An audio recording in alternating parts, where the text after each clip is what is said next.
what should business owners expect when they make that decision to leave an agency? Now, that's the two-pronged question. One, they have another one in the lineup, and then the other one is the relationship is just not working. They got to make the cut. What should someone expect after making that call to say, you know what, I'm cutting the relationship right now? I think it depends on the size of the business, okay, and how much they're investing into marketing on a monthly basis. Won't mention any names. There's a company not too far from here that came to me and said their company is not doing well with their marketing strategies, and they were spending, $1,000 a month. Mm-hmm. It's like, look, dude, they're not fucking doing anything with that $1,000. Tell them to go fuck themselves, and we'll talk about putting a strong strategy together. Right. You're not going to see a significant difference, so just start putting that money back in your pocket and save it until we do launch a strategy, whether that's with me or somebody else. And honestly, they couldn't afford me.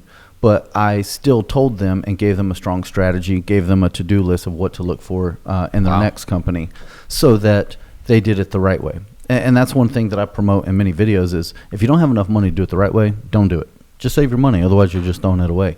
And then you're going to have expectations of getting a return, and you don't. And it starts building these negative emotions and I shit. think that is key, what you just said right there. Which part? You're gonna hit me with that.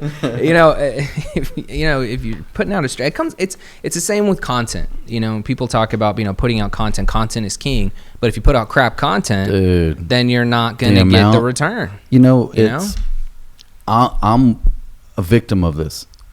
Content is king, and I put out shitty content for a long time that I thought was good content. I think the problem with people putting out content that's bad or not great, however you want to word it, is they don't know any better. They that's think fair.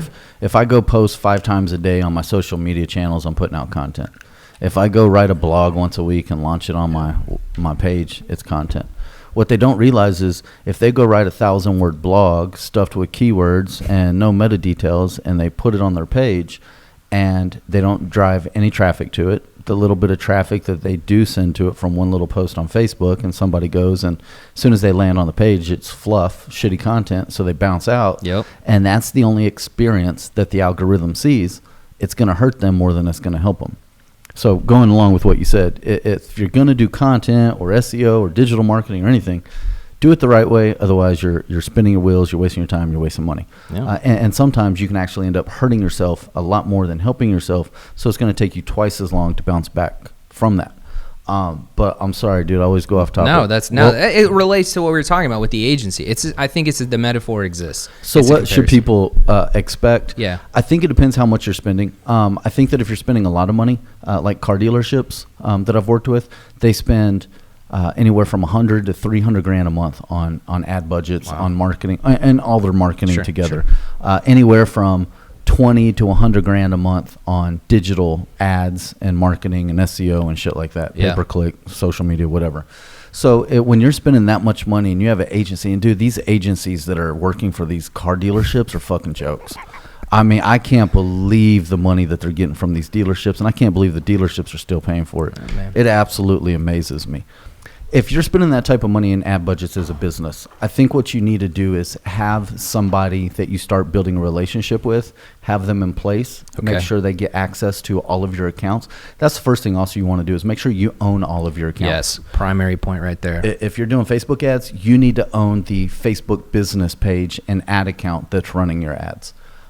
If not, start one, transfer it over. You want to make sure that you own the pixel that is on your website that is attached to your account, not the agency. Otherwise, they got you by the balls, and once you leave, you're starting over. Yep. If you've been working a pixel for a year or 5 years, you don't want to lose that pixel. So if you're going to exit with a agency, make sure you got your shit lined up. Get somebody in place that knows what they're doing to get access to all your accounts. A lot of people that I've done business with where they've left somebody to come work with me is the first thing they're scared about is sabotage. Is my current agency going to sabotage me? Are they going to turn off my accounts? Are they? Yeah. It's a healthy fear to have. Absolutely. I understand it. Anybody that's doing business halfway morally is not going to sabotage your business. unless you really, did something to screw them over and it's retaliation. Right. But just because you're leaving to go to another agency, they don't want those negative reviews.